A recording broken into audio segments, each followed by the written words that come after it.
Inspire award 2021-22 project name women safety device. My name is Zikra Mulla. आजकल बड़े शहरों में औरतों पर जुल्म हो रहा है। छेड़छाड़ के मामलों में इजाफा हो रहा है। हमने ये जो मॉडल बनाया है औरतों की हिफाजत के लिए है। इसके तहत कोई औरत जुल्म का शिकार होती है तो वो इस सेफ्टी डिवाइस के मदद से मदद हासिल कर सकती है।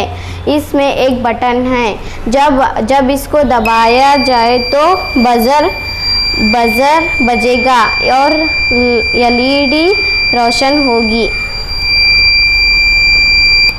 और लोग मदद में पहुंचेंगे। रियल लाइफ में ये वायरलेस हो सकता है। ये एक शहर का मंजर है, ऊंची इमारतें हैं, सड़क है, दरख्त वगैरह हैं। Thank you.